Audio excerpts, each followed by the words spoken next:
Thank you and good afternoon for you all coming today. You know, 6 days ago our community learned about the disappearance of CARLEE Russell, and it sent fear and pandemonium not just through our city but the entire state and the nation as well.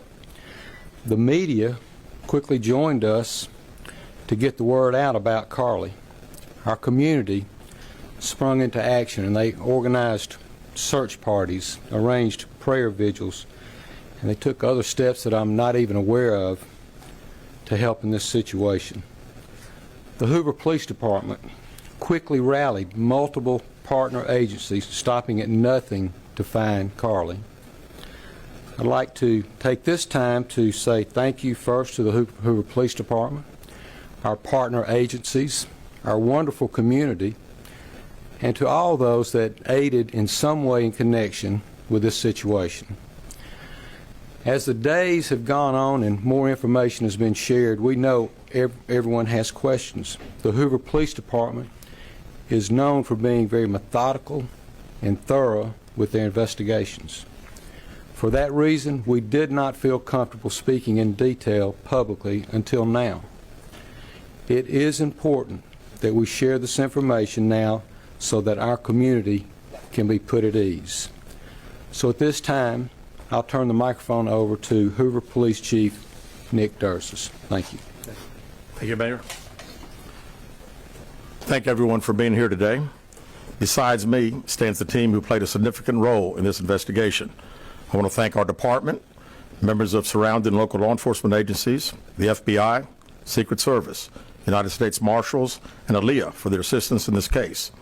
We said from the evening of July 13th, our focus would be the safe return of CARLEE Russell.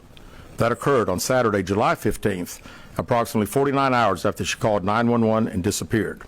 From that point, our focus has been to determine CARLEE's whereabouts during that time and what exactly took place. Let me say up front, this investigation is not over. We're still working this case, and we'll work in this case until we uncover every piece of evidence that helps us account for the 49 hours that CARLEE Russell was missing. However, through the public interest, and in some cases, public fear that this story has generated, we owe it to our citizens to tell them the facts that we have uncovered. So I will give you the facts that we know today. On July 13th, at approximately 8:20 p.m., CARLEE left work from a business at the Summit. Surveillance video from her place of employment shows CARLEE concealed a dark-colored bathrobe, a roll of toilet paper, and other items belonging to the business prior to her departure. She ordered food from Tzatziki's at the Colonnade and traveled there. She then traveled to Target on 280, where she purchased some granola bars and Cheez-Its. From there, she remained in the parking lot at that shopping center until 9:21 p.m. when she drove to I-459. CARLEE communicated on her cell phone with individuals known to her while on her path of travel up to the point of calling 911 at 9:34 p.m. And at this time, we will play the 911 call in its entirety.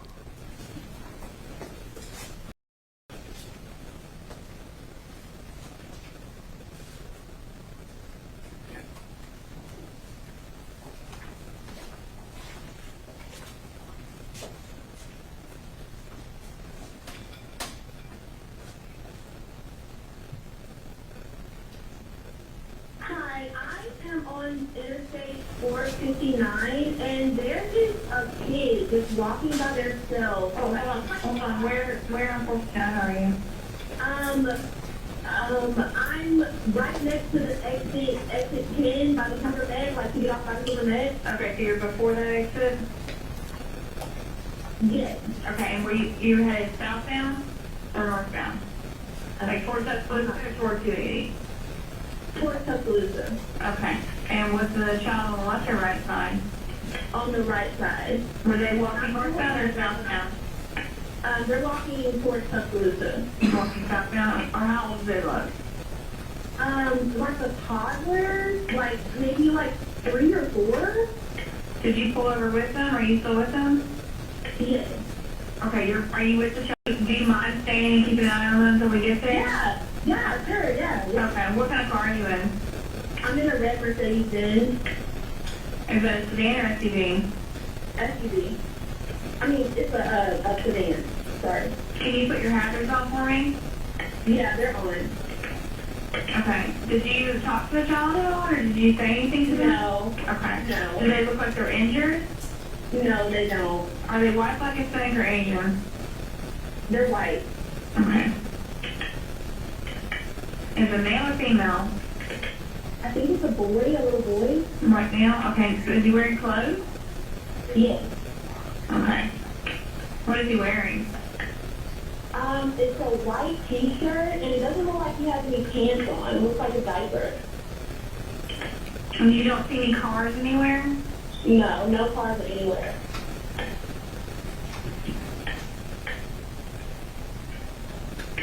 Okay. All right. What's your name? My name is CARLEE Russell. And you don't see any injuries on the child from where you're at, correct? No, but I can't really see them that good. Okay, try to keep an eye on them for the best you can, because I don't want you to lose track of them. Okay. All right, and do they have shoes on? No. Shoes? Not that I can see. I can't really see that. Look. Okay. All right, I've got them on the way, okay? Just try to keep an eye on them, but the officers are on the way, okay? Okay, thanks. Thank you. Okay, bye.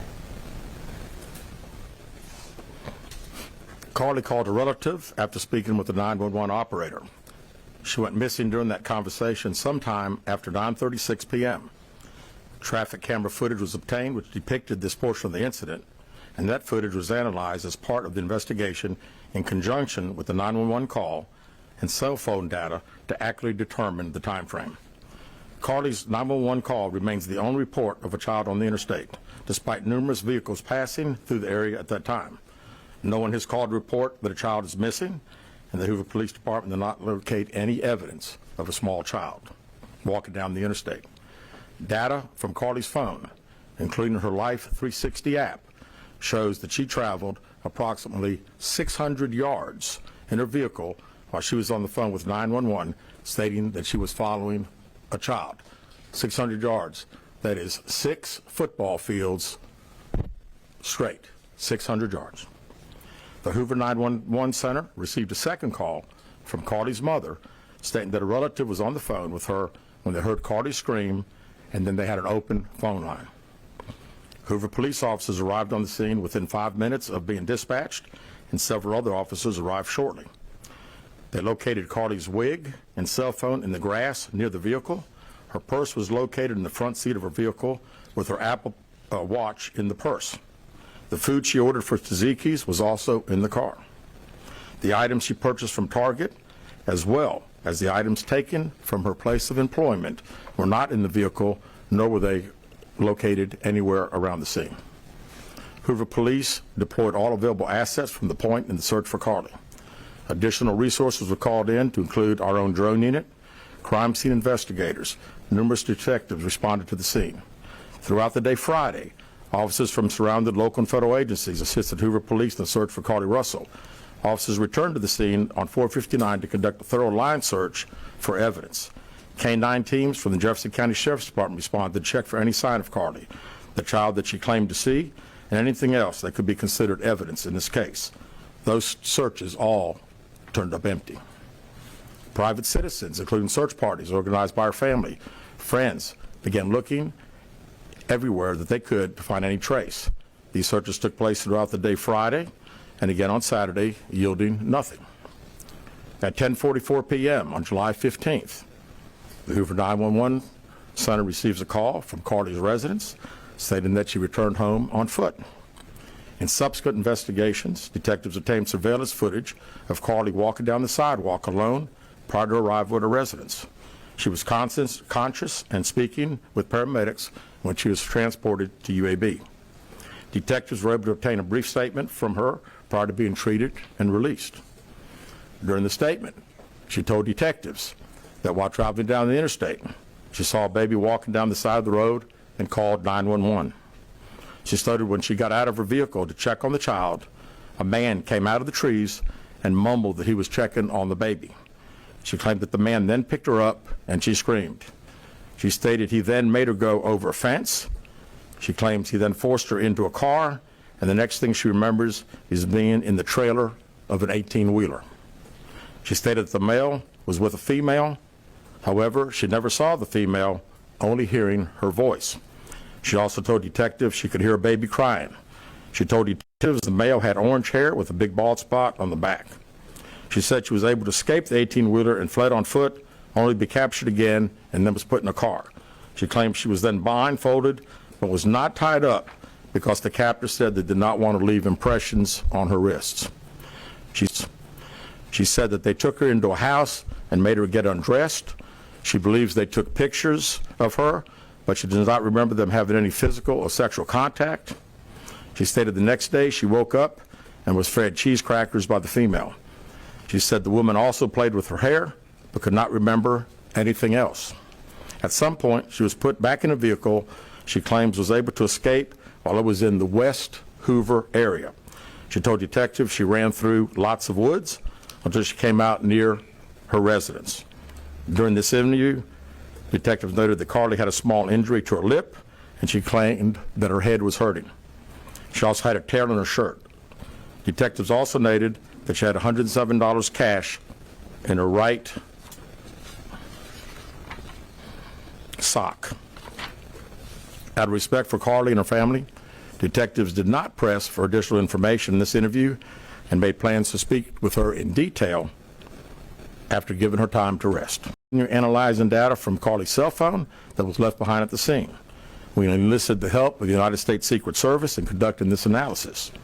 Part of what data included several internet searches in the days leading up to their disappearance that I think are very relevant to this case. On July 11th at 7:30 a.m., the term, "Do you have to pay for an Amber Alert?" was searched. On July 13th at 1:03 a.m., the day of her disappearance, the term, "How to take money from a register without being caught," was searched. On July 13th at 2:13 a.m., the day of her disappearance, the term Birmingham bus station was searched. On July 13th, 2:35 a.m., a search for a one-way bus ticket from Birmingham to Nashville was conducted with a departure date of July 13th. On July 13th at 12:10 p.m., a search for the movie Taken, a film about abduction, was conducted. There were two searches related to Amber Alerts on a computer at CARLEE's place of employment, including one regarding the maximum age of an Amber Alert. There were other searches on CARLEE's phone that appeared to shed some light on her mindset, but out of respect for her privacy, we will not be releasing the content of those searches at this time. We've asked to interview CARLEE a second time, but have not been granted that request. As you can see, there are many questions left to be answered, but only CARLEE can provide those answers. What we can say is that we've been unable to verify most of CARLEE's initial statement made to investigators, and we have no reason to believe that there is a threat to the public safety related to this particular case.